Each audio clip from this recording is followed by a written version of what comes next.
අද 2020 ඔක්තෝබර් 1 බ්‍රහස්පතින්දා සිරස්තල ජනකණ්ඩායම් ඉලක්ක කරමින් බුද්ධි අංශ සහ හමුදාව ක්‍රියාත්මක වන්නේ නැහැ. එක්සත් ජාතීන්ගේ චෝදනාවට ශ්‍රී ලංකාවෙන් පිළිතුරු. රටවැසියාගේ සහ සියලු ජීවීන්ගේ භාරකරුවා යන සංකල්පයෙන් මත රට පාලනය කරනවා ජනපති ලෝකනායකයින්ට කියයි. අධිවේගයේ මත්ද්‍රව්‍ය ව්‍යාපාරමක් උකුස්සා කොටු කරගනි. ලෝක ළමා දිනයට සමගාමීව මනුසත් දිරණින් ගම්බද පාසල් වලට පුස්තකාල බස් රථ. රටම හිනස්සු Tennyson කුරේ දයින් සමුගනි. සිරස්තල. From Ada Derana, this is Ada Derana Prime Time with Naomi Fernando and Anuj Karunaratne. Live from Studio 24 in Colombo. ආයුබෝවන් ඔබ අදත් එක්වන්නේ ශ්‍රී ලංකාවේ අංක 1 සහ විශ්වසනීයම පුවත් විකාශය අද දෙරණ 6:55 සමගින්. පොතපතට දරුවන් නැමුරු කරමින් ලෝක ළමා දින සැමරුමට ජනාධිපති ගෝඨාභය රාජපක්ෂ මහතා අද එක් වුණා. ඒ ජනාධිපතිවරයාගේ සංකල්පයකට අනුව බසෙන් අනාගතයට තේමාවෙන් දියත්වන පුස්තකාල පහසුකම් නොමැති පාසල්වලට පුස්තකාල ලබා දීමේ ව්‍යාපෘතිය ආරම්භ කරමින්.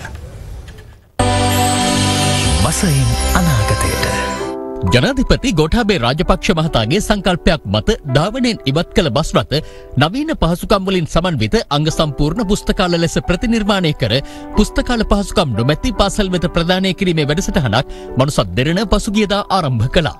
ශ්‍රී ලංකා ජාතික පුස්තකාලය, ශ්‍රී ලංකා ගමනාගමන මණ්ඩලය හා ශ්‍රී ලංකා ටෙලිකොම් මොබිටෙල් ආයතන මෙම සත්කාරයේදී මනුසත් දෙරණ සමගින් අත්වැල් බැඳගත්තා. වැඩසටහනේ සමාරම්භය සටහන් කරමින් පුස්තකාල ලෙස ප්‍රතිනිර්මාණය කෙරුණු බස් රථ 5ක් ජනාධිපති ගෝඨාභය රාජපක්ෂ මහතා වෙත බාර දීමෙන් අනතුරුව ජනාධිපතිවරයා විසින් ඒවා පාසල් වෙත බාර දීම අද සිදු කෙරුණා. ඒ අදට යෙදෙන ලෝක ළමා දින සැමරුමට සමගාමීවයි.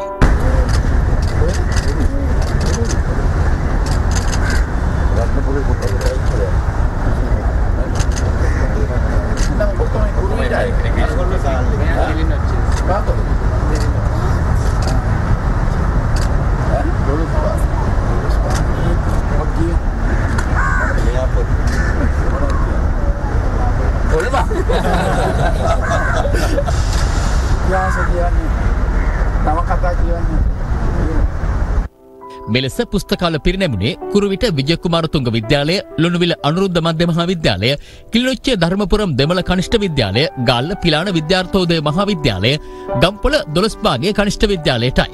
අනතුරුව ජනාධිපතිවරයා පුස්තකාල නිරීක්ෂණයට දැක්වුණා.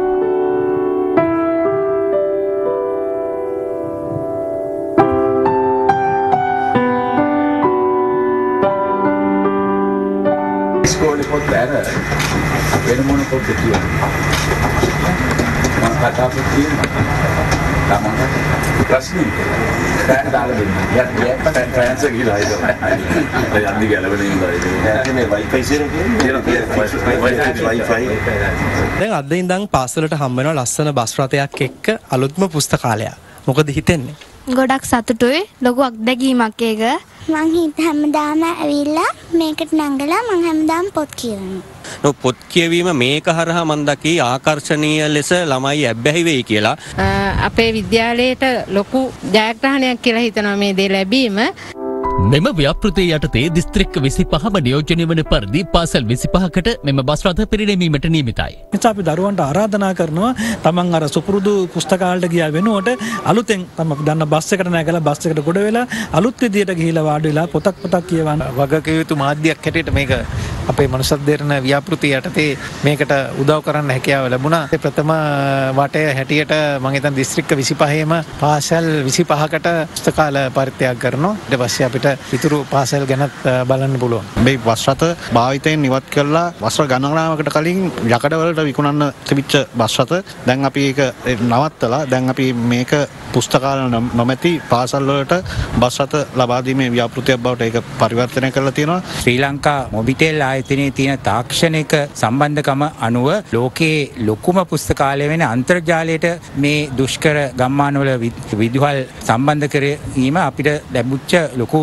අවස්ථාවක් මේකයි. අනතුරුව ජනාධිපතිවරයාගේ උපදෙස් මත දුරබැහැර ප්‍රදේශවල සිට පැමිණි දරුවන්ට ජනාධිපති කාර්යාලය දැක බලා ගැනීමටද අවස්ථාව හිමි වුණා. ලෝක ළමා සහ වැඩිහිටි දිනය අදට යෙදී තිබෙනවා. අපේ රට අපේ දෑතින් යන තේමාවෙන් ළමා දිනය සැමරෙද්දී වසංගත හමුවේ වැඩිහිටි අභියෝගය යන මෙයින් වැඩිහිටි දිනය සැමරෙනවා. සෑම වසරකම සැමරුණත් ඔවුන් දෙපාර්ශ්වයම මුහුණ දෙන ගැටලු අද වන විට සමාජ අර්බුද දක්වා වර්ධනය වී තිබෙනවා. මේ ඒ ගැන අද දිරන තබන සටහනක්. බිලියන 7.8ක් වූ ලෝක ජනගහනයෙන් 26%ක් වයස අවුරුදු 16ට අඩු දරුවන්. අද වන විට ලෝක ළමා ජනගහනය මිලියන 260 ඉක්මවනවා. මෙවැනි දිනයක් ප්‍රකාශයට පත් කිරීමේ මූලික අරමුණ ඔවුන් රැකබලා ගැනීමයි. නමුත් දිරුදු භාවය, මන්ද පෝෂණය, මව්පියන් විසින් නොසලකා හැරීම, ළමා අපචාර, කම්කරු සේවයේ යෙදවීම, ළමා සොල්දාදුවන් වැනි දරුවන් මුහුණ දෙන ගැටලු වර්තමානයේ වන විට අර්බුද බවට පත් වෙලා. යුනිසෙෆ් ආයතනය පෙන්වා දෙන්නේ ආහාර නොමැති කමින් ලෝපුරා දරුවන් ලක්ෂ 30ක් පමණ සෑම වසරකම මේ යන බවයි. වැඩිහිටියන් දරුවන්ගේ අපේක්ෂා දෙස බලා සිටියත් චතුරිකා දිනේශ නැමැති මේ දැරිය අනාගතයේ දෙස අවිනිශ්චිතව බලා සිටිනවා. මේ දැරිය අපට මුණ ගැසුනේ අවකන හස්තිපෞර ගම්මානයේදී. සත්හැවිරිදි ඇයගේ උපන්දිනයත් අදට යෙදී තිබීම විශේෂත්වයක්. මෙයාගේ අම්මා මිය ගියා. මෙයාට මාස 5න්. ඉතින් මගේ මව් කිරි දීලා තමයි මේ දරුවෝ මං ජීවත් කරගත්තේ. දරුවගේ තාත්තා අසනීපකාරයෙක්. මොන වෙලාවද? ඒ ළමයි ගැන වැඩි කල්පනාවක් නෑ දරුවෝ දෙන්නේ. කේක් ගෙඩියක් ගන්නවත් මහත්යෝ කොට කීයක් හරි නෑ. මේ ළමයාගේ උපන්දිනේ සමරන්නවත් අඳු පැල්ලු ගන්නවත්. මේ හේතුවෙන් ඇය සිය කුඩා සහෝදරයාද සමග දිවි ගෙවන්නේ මිත්තනියගේ රැකවරණය යටතේ. මේ මිත්තනිය කාගේ හෝ රැකවරණය අපේක්ෂා කරන වයසක පසුවත් ඇයට පැවරී ඇති වගකීම අතිමහත්. එකිනෙකට රෙදි කැබලි යා කරමින් සකස් කරන අත්පිස්නා විකිණීම මිත්තනියගේ එකම ජීවිකාවයි. කොහොමද කිව්වේ අර මේ රෙදි කැලි බඳලා රුපියල් 300ක් ගන්නවා. එයා ආසයි ඉතින් හැමදේම කන්න ඉතින් මට දෙන්නවත් කොමක් නැහැ. එක වේලක් කන්නේ අපි. මම දවස් 5කින් විතර බත් කෑවේ නෑ. ගුරු කියලා මොකද පාන් කෑල්ලක් තමයි කන්නේ. අද ඇවිල්ලා කෑවද? කෑවේ නෑ. වයස අවුරුදු 7ක් වූ ඇය අකුරු කරන්න පාසල් ගියේ ප්‍රදේශයේ පවුල් සෞඛ්‍ය සේවිකාවගේ සටහන් සහිත කාඩ්පත උපයෝගී කර ගනිමින්. ඒ ඇයට තවමත් උප්පැන්නයක් නොමැතිවීම හේතුවෙන්. උපැන්න ඉල්ලලා කරදර කරනවා අපේ මේ සර්ලා හැමතැනම ගෙවලා කතා කරලා බලනවා ආපුවම කියන්නේ තාම ලියාපදිංචිලා නැහැ කියන එක තමයි. ලෝක ළමා දිනය මෙන්ම ලෝක වැඩිහිටි දිනයත් අදට යෙදී තිබෙනවා. වැඩිහිටියන්ගේ මෙහෙවර අගයා විවිධ උත්සව සංවිධාන වෙද්දී පොහොය දිනයක් වූ අදත් අවිවේකීව තම දිනය නිම කරන්නට ඇතමුන්ට සිදු වෙලා. රතියට දවස් 6ම වැඩ. ඉතින් ළමයින්ගේ බලාපොරොත්තු වෙන්න බෑනේ. දැන් අපිට තාම අඟ හයිය හත්තිය තියෙනවනේ. ළමයි හිතේ ළමයින්ගෙන් වැඩක් නැහැ. දුකයි තමයි මොනවා කරන්නද කාට කියන්නද? ඔය ළමයි නැද්ද අම්මට? ළමයි 3 දෙනෙක් ඉල්ලත් අම්මා පාරේද? ළමයි දැක්කේ නැද්ද? දකින්නවා. හිතන්නේ නෑ අම්මා ගැන. මොකද අම්මා දැන් කාර්යකට යනවද?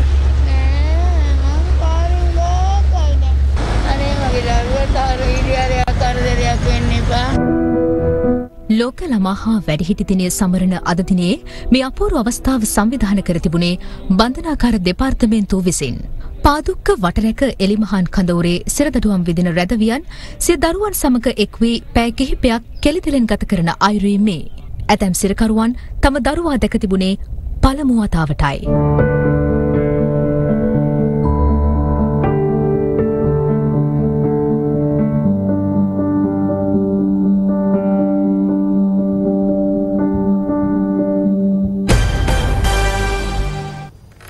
පාලකයා කිසි විටක දේශයේ හිමිකරුවා නොව හුදෙක් රටවැසියාගේ සහ සියලු ජීවින්ගේ භාරකරුවා පමණක් යන සංකල්පය මත පිහිටා තම රාජ්‍ය පාලනය ගෙන යන බව ජනාධිපති ගෝඨාභය රාජපක්ෂ මහතා පවසනවා. ජනාධිපතිවරයා මේවා ප්‍රකාශ කළේ එක්සත් ජාතීන්ගේ ජෛව විවිධත්වය පිළිබඳ රාජ්‍ය නායක සමුළුව අමතමින්. එක්සත් ජාතීන්ගේ මහා මණ්ඩලයේ 75 වන සැසිවාරයට සමගාමීව ඇමරිකාවේ නිව්යෝක් නුවරදිය සංවිධානය කළ ජෛව විවිධත්වය පිළිබඳ රාජ්‍ය නායක සමුළුව මෙරට වේලාවෙන් ඊයේ රාත්‍රී 7:30ට පමණ ජනාධිපති ගෝඨාභය රාජපක්ෂ මහතා වීඩියෝ තාක්ෂණය ඔස්සේ අමතනු ලැබුවා. The concepts of biodiversity must be at the very core of the 2030 Sustainable Development Agenda. The Colombo Declaration on Sustainable Nitrogen Management was adopted last year. We as world leaders must better manage nitrogen, ensuring the sustenance of humankind. Sri Lanka is home to 2 UNESCO natural heritage sites, the Central Highlands and the Singaraja Rainforest Reserve. We are also proud of our 6 sites recognized under the Ramsar Convention on Wetlands. Sri Lanka firmly stands committed to protect and sustainably manage these natural assets that contributes to our unique and rich biodiversity.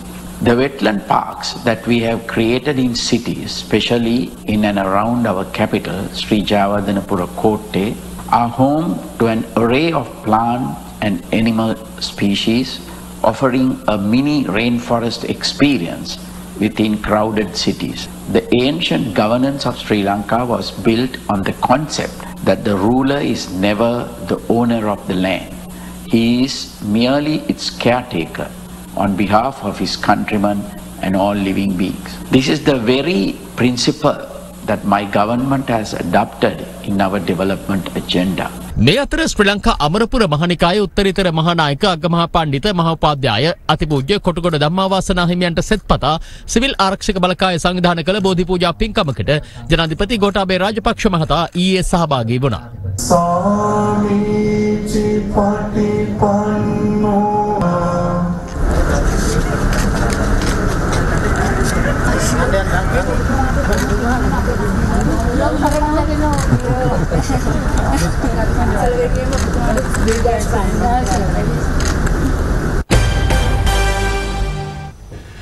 එක්සත් ජාතීන්ගේ මහලේකම්වරයාගේ වාර්ෂික වාර්තාවෙන් ශ්‍රී ලංකාවට එල්ලවන චෝදනා ප්‍රසිද්ධියේ ප්‍රතික්ෂේප කරන බව එක්සත් ජාතීන්ගේ සංවිධානයේ ශ්‍රී ලංකා වැඩබලන නිත්‍ය නියෝජිත දයානී මෙන්ඩිස් මහත්මිය පවසනවා. ඇය මේ බව සඳහන් කළේ එක්සත් ජාතීන්ගේ මානව හිමිකම් කවුන්සිලේ 45 වන සැසිවාරය අමතමින්. එක්සත් ජාතීන්ගේ මහලේකම්වරයාගේ වාර්ෂික වාර්තාවේ සඳහන් කරුණු සම්බන්ධයෙන් ශ්‍රී ලංකා රජය නිකුත් කළ නිවේදනය මානව හිමිකම් කවුන්සිලේ 45 වන සැසිවාරයේදී එක්සත් ජාතීන්ගේ සංවිධානයේ ශ්‍රී ලංකා වැඩබලන නිත්‍ය නියෝජිත දයානී මෙන්ඩිස් මහත්මිය විසින් ඉදිරිපත් කරනු ලැබුවා. The government of Sri Lanka wishes to make the following observations. වාර්තාවේ සඳහන් බියගැන්වීම්, ආවේක්ෂණය කිරීම, හිරිහැර කිරීම පිළිබඳ පැමිණිලි සහ පලිගැනීම් චෝදනා සම්බන්ධයෙන් නීතිය ක්‍රියාත්මක කරන බලධාරීන් වෙත හෝ ශ්‍රී ලංකාවේ මානව හිමිකම් කොමිසම, ජාතික පොලිස් කොමිෂන් සභාව වැනි ස්වාධීන ආයතන වෙත විධිමත් පැමිණිල්ලක් කරන මෙන් අදාළ පාර්ශවයන්ට ආරාධනා කරනවා. එවිට චෝදිත සිදුවීම් සම්බන්ධයෙන් විමර්ශන සිදු කිරීමට හැකි බවද ශ්‍රී ලංකා රජය දන්වා සිටිනවා. මේ චෝදනා දැනටමත් ප්‍රසිද්ධියේ ප්‍රතික්ෂේප කර ඇති බව පවසන ශ්‍රී ලංකා රජය අදහස් ප්‍රකාශ කිරීමේ නිදහස සහ සිවිල් සමාජ අවකාශය ආරක්ෂා කිරීමට හා ප්‍රවර්ධනය කිරීමට කැපවී සිටිනවා මෙන්ම මාධ්‍යවේදීන් මානව හිමිකම් ආරක්ෂා කරන්නන් සහ සිවිල් සමාජයට බලපෑම් කරන බවට එල්ලවන චෝදනා සම්බන්ධයෙන් ලැබෙන පැමිණිලි විමර්ශනය කර නඩු පැවරීමට වග බලා ගන්නවා. විශේෂයෙන්ම විනාශකාරී පාස්කුවරිදා ත්‍රස්ත ප්‍රහාරයෙන් පසුව ආරක්ෂක හමුදා සහ බුද්ධ්‍යංශ ජාතික ආරක්ෂාව සඳහා සාමාන්‍ය ආරක්ෂක ජාල ක්‍රියාත්මක කිරීමට අමතරව රටේ නිශ්චිත පුද්ගල කණ්ඩායම් අධීක්ෂණය කිරීමේ නිරත නොවන බව නැවත අවධාරණය කරනවා. ලෝපුරා ව්‍යාප්ත රැඩිකල් හා අන්තවාදී කණ්ඩායම් වල නවීන උපාය මාර්ග මැද්දේ සිය ජාතික ආරක්ෂාව අනුතුරේ හෙළන ඕනෑම රටකට කනගාටුදායක ප්‍රතිවිපාකවලට මුහුණ දීමට සිදුවිය හැකි බවට ශ්‍රී ලංකා රජය විශ්වාස කරන බැවින් මෙම සන්දර්භය තුළ පවතින යථාර්ථය සම්බන්ධයෙන් සැලකිලිමත් වන ලෙසත් ශ්‍රී ලංකා රජය සියලුම පාර්ශවයන්ගෙන් ඉල්ලා සිටිනවා. Ground reality in this context. සෑම පළාතකටම ළමාරෝහල් ඉදිවිය යුතුයයි Taman තරයේ විශ්වාස කරන බව අග්‍රාමාත්‍ය මහින්ද රාජපක්ෂ මහතා පවසනවා. ලෝක ළමා දිනය හා රිජ්වේ ආර්යා ළමාරෝහලට වසර 125ක් සපිරීම නිමිත්තෙන් පැවති උත්සවයට එක්වෙමින් අග්‍රාමාත්‍යවරයා මේ බව සඳහන් කළා. රිජ්වේ ආර්යා ළමාරෝහලේ මහල් 9කින් යුත් දැඩි සත්කාර හා ශල්‍යවාට්ටු සංකීර්ණයේ සහිත ගොඩනැගිල්ලට මුල්ගල් තැබීම හා නව ශල්‍යාගාර දෙකක් විවෘත කිරීම අග්‍රාමාත්‍යවරයා අතින් අද සිදු කෙරුණා. රෝහලේ 125 වන සංවත්සරයට සමගාමීව එහි සංවිධානය කෙරුණු ලෝක ළමා දින උත්සවයටද අග්‍රාමාත්‍යවරයා එක් වුණා.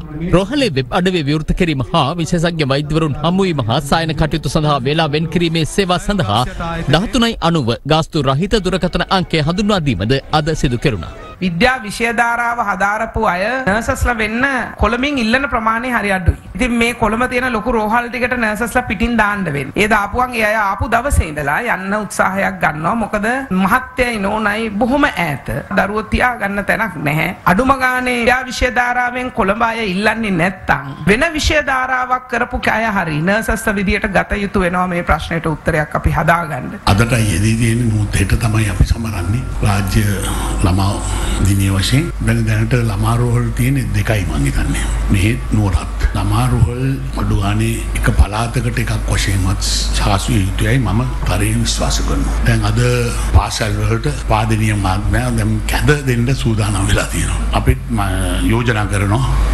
අධ්‍යාපන මන්ත්‍රීතුමාටත් මේ පාසල් වලට කැඳ වීදුරුවක් ශක්තිමත් පානයක් ලබා දීමට පියවර ගන්න සෑම දරුවෙකුටම. මේ අතර බෞද්ධ භික්ෂුන් වහන්සේ 15000ක් වෙනුවෙන් බුදුපුත් සුරක්ෂා සෞඛ්‍ය ආරක්ෂණ හිමිකම් ප්‍රදානය කිරීමේ සමාරම්භක උත්සවය අද අරලියගහ මන්දිරයේදී පැවැත්වුණා. ඒ අග්‍රාමාත්‍ය මහින්ද රාජපක්ෂ මහතාගේ ප්‍රධානත්වයෙන් මෙම වැඩසටහන සඳහා බුද්ධ ශාසන අරමුදලින් රුපියල් මිලියන 40ක්, රජයෙන් තවත් රුපියල් මිලියන 50ක් හා පරිත්‍යාගශීලීන්ගේ දායකත්වයේද හිමිව තිබෙනවා. ගාල්ලේ රාත්‍රී සාදවලට අයිස් සහ කුෂ් මද්‍රව්‍ය අලෙවි කරන ජාවාරමක් නීතියේ රැහැනට හසු කර දීමට අද දෙරණ උකුස්සාට හැකි වුණා. උකුස්සාගේ අද අනාවරණය ඒ පිළිබඳවයි.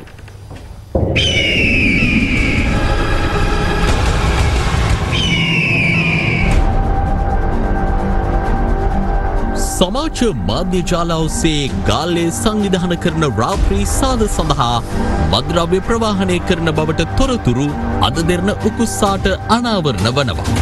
ඒ අනුව දකුණු පළාත් සුරාබදු විශේෂ මෙහෙයුම් ඒකකය සම්බන්ධ කරගන්නේ මෙම ජාවාරම රට හමුවේ අනාවරණ කිරීම සඳහායි. සියලු තොරතුරු තහවුරු කර ගැනීමෙන් අනතුරුව දක්ෂිණාධිවේගී මාර්ගයේ පින්නදුව පිටවීමේ ස්ථානයේ ජාවාරම්කරුවන් පැමිණෙන තෙක් අප රැක සිටියා.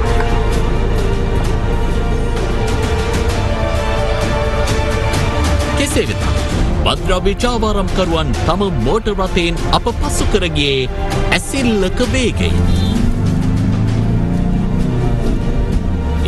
ඔවුන්ගේ වේගය බාල කිරීමට දකුණු පළාත් සුරාබදු විශේෂ මෙහෙයුම් ඒකකය සමත් වුණා.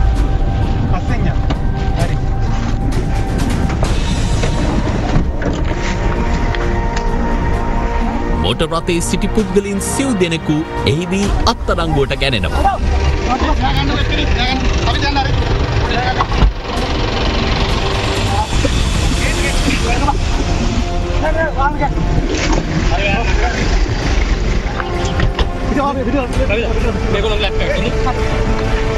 සැකකරුවන්ගෙන් කළ ප්‍රශ්න කිරීම්වලදී තවත් මද්‍රව්‍ය රැගෙන එන මෝටර් රථයක් සම්බන්ධයෙන් තොරතුරු අනාවරණ වනවා.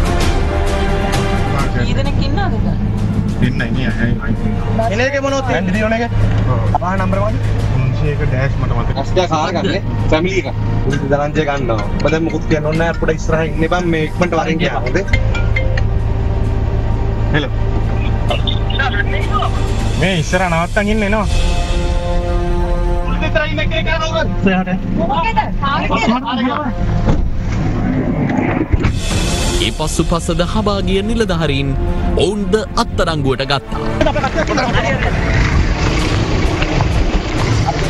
එහි සිටි පුද්ගලයන් දෙදෙනෙකු සතුව තිබී සොයාගනු ලැබුවේ කුෂ් නැමැති මද්‍රව්‍යයක්. පළමුව අත්අඩංගුවට ගත් පිරිස මද්‍රව්‍ය සංගවා තිබුණේ ලැප්ටොප් පරිගණකයක් තුලයි. කාර් එකේ තියෙන බඩු ඔක්කොම දන්නවා. මේ ස්ක්‍රීන් අනම් මනම් හංගන්න බෑ. ලැප්ටොප් ගන්න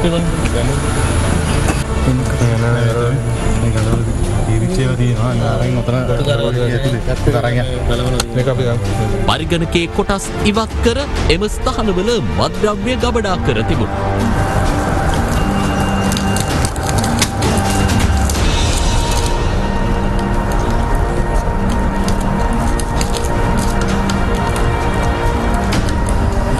උන්ගේ ප්‍රොජෙක්ට් එකට ගෙනවද නැත්නම්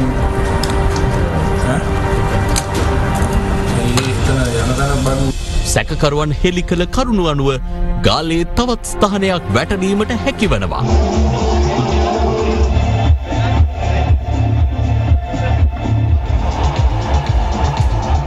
ඒ පිළිබඳ තොරතුරු හෙට රාත්‍රී 6:55ට අද දෙරණ ප්‍රධාන ප්‍රවෘත්ති ප්‍රකාශයෙන් බලාපොරොත්තු වන්න. කේක් ගෙඩියක් තුළ ඉතා සූක්ෂමව සඟවා හෙරොයින් බෙදා හැරීමට උත්සාහ කළ පුද්ගලයෙකු අද පෙරවරුවේ පොලිස් අත්අඩංගුවට පත් වුණා. ඒ ගම්පහ වතුරුගම ඇල්හේන ප්‍රදේශයේදී. මේ අතර අපරාධ මැඩලීමේ මෙහෙයුම් රැසක් පසුගිය පැය 24 දිවයින පුරා ක්‍රියාත්මක කෙරුණා.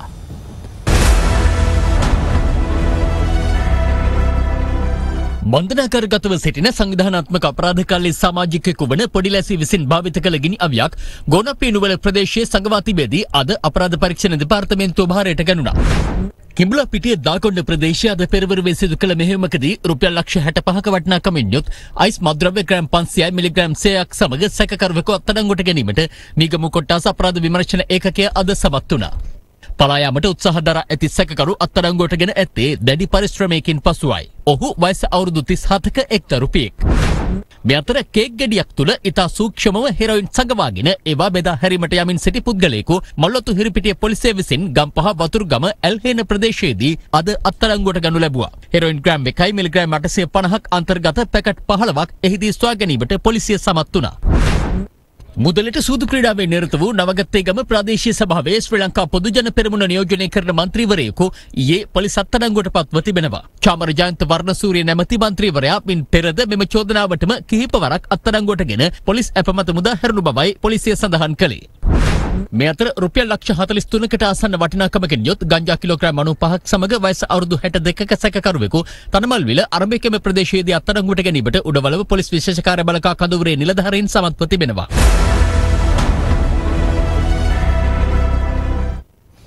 දශක ගණනක් පුරා මෙරට රසික හදවත් සිනහවෙන් සැනසූ ප්‍රවීණ ප්‍රහසන රංගන ශිල්පී ටෙනිසන් කුරේ මහතා අද දැයෙන් සමුගත්තා.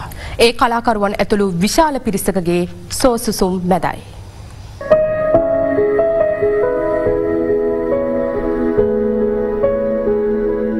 පසුගිය 29 වනදා අභවප්‍රාප්ත වූ ටෙනිසන් කුරේ මහතාගේ දේහයට අවසන් ගෞරව දැක්වීම සඳහා අදත් විවිධ පාර්ශව එක්ව සිටියා. අගරදගුරු අති උතුම් මැල්කම් කාදිනල් රංජිත් හිමිපාණන් මෙන්ම හිටපු ජනාධිපති මෛත්‍රීපාල සිරිසේන මහතාද ඊට එක්ව සිටියා. ජනතාවට හදවතින්ම කතා කරපු කලා ක්ෂේත්‍රය බබලවපු කෙනෙක් හැටියට අපිට හඳුන්වන්නට පුළුවන්. අපි බලාපොරොත්තු වෙනවා තුමා පැතූ මෝක්ෂ සුවය තුමාට ලැබේවි කියලා. පසුරු 3ට පමණ ඇරඹි අවමංගල සභාව ආමන්ත්‍රණය කළ කලාකරුවන් ප්‍රහසන රංගන ශිල්පියාගේ අතීතය මෙලෙස ආවර්ජනය කළා.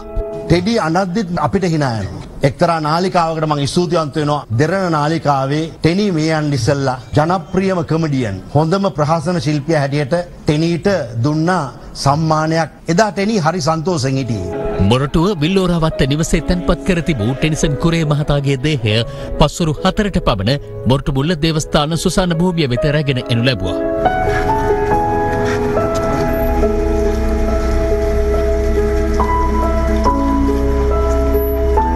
ඉඩනතුරුව දේවස්ථානයේදී ආගමික වතාවත් සිදු කෙරුණා. ටෙනිසන් කුරේ මහතාගේ දේහය තැන්පත් කරනු ලැබුවේ දේවස්ථාන සුසාන භූමිය තුලයි.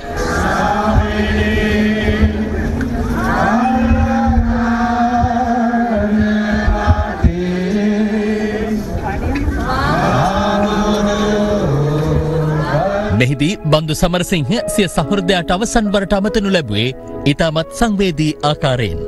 මේ දෙදෙනාගේ මේ චූටි බන්දු තියලා ඔහු තනියම යනවා. මේ වැඩේ ඔහුට කරන්නත් බෑ මට කරන්නත් බෑ. මේ දෙන්න තනි වෙන වෙලාවේදී අද ඔහු ඒක කරගත්තා. මම තනි වුණා. දෙනී මගේ මිත්‍ර ආදරණීය මිත්‍ර.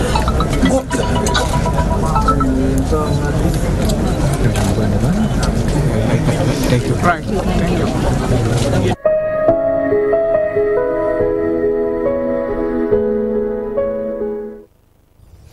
අදි වප්පොහය අදයි. ඒ නිමිත්තෙන් බෞද්ධ සැදැහැවතුන් අද දවස පුරා ආගමික වතාවත්වල නිරත වුණා. අදට යෙදෙන අධිවප්පොහොය නිමිත්තෙන්ද ශ්‍රී ලංකාවාසී උවැසියන් පෙහෙවස් සමාදන් වූ අතර ආමිස හා ප්‍රතිපත්ති පූජාවන්ට මුල් තැනක් ලබා දෙමින් ආගමික වතාවත්වල නිරත වුණා. මේ අතර FM දෙරණ අසපුව වප්පුර පසළොස්වක පෝදා සජීවී විකාශය අද සිදු කෙරුණේ රත්නපුර ඕපනායක අකරැල්ල ශ්‍රී සුදර්ශනාරාම විහාරස්ථානයේ සිටයි. මෙහිදී සීල සමාදානය, අස්පුව ධර්මදේශනා, ධර්ම සාකච්ඡා හා ජයශ්‍රී මහා ආශිර්වාද පහන් පූජා ඇතුළු ආගමික වැඩසටහන් රැසක් අද දවස පුරා පැවැත්වුණා.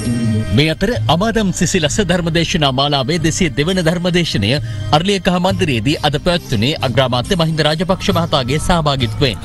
බලංගොඩ බෙලිහුල් ඔය ආරණ්‍ය සේනාසනවාසී රාජකීය පඬිත ශාස්ත්‍රපති බලංගොඩ රාධ හිමි විසින් මෙවර ධර්මදේශනය පවත්වනු ලැබුවා. පන බයෙන් මිනිසුන්ට ගෙයින් එළියට බහින්න බැරි ඉතිහාසයක් අපට ගත වුණා. පින්වත් අගමැතිතුමා එදා ජනාධිපතිතුමා හැටියට ඉන්න කාලේ අභීත තීරණ අරගෙන දැන් වර්තමානයේ ජනාධිපතිතුමා ගෝඨාභය රාජපක්ෂ මැතිතුමා සමග එකතු වෙලා ඒ අඳුරු ඉතිහාසයේ මකා දමලා ලංකා ධරණීතලයේ එක්සේසත් කරපු ශ්‍රී ලංකා ජනරජයේ පින්වත් අග්‍රාමාත්‍යතුමා මහින්ද රාජපක්ෂ මැතිතුමාට අපි මේ වෙලාවේ නිදුක් නිරෝගී සුව දීර්ඝායුෂ ප්‍රාර්ථනා කරනවා. මේ අතර විපක්ෂ නායක කාර්යාලය සංවිධානය කරන සිරිසදහම් සෙත ධර්මදේශනා වැඩසටහන් මාලාවේ පස්වන අදියර අද එම කාර්යාලයේදී පැවැත්වුණා. ශ්‍රී ජයවර්ධනපුර කෝට්ටේ ශ්‍රී කල්යාණී සාමග්‍රී ධර්ම මහා සංඝ සභාවේ අනුනායක මහාචාර්ය කොටපිටියේ රාහුල හිමි විසින් ධර්මදේශනය පවත්වනු ලැබූ අතර විපක්ෂ නායක සජිත් ප්‍රේමදාස මහතා ඇතුළු පිරිසක් ධර්ම ශ්‍රවණය සඳහා සහභාගී වුණා. මහ පොළොවේ පැවැත්මට ඉරහඳ දෙක බලපානවා වගේ රටක ජීවත් වෙන ජනතාවට මේ පක්ෂය සහ ප්‍රතිපක්ෂය ඔපොසිෂන් කියන වචනේ තෝරන්න යන ඒ අකල්පේ මට හිතෙනවා අර තනිකරම විරුද්ධ පක්ෂය කියනවට වඩා සාධාරණ අදහසක්. මේ ධර්මතාවයේ තේරුම් අරගෙන අපේ රටේ දේශපාලඥයෝ අපේ රට ගොඩනගන්න ඕනේ.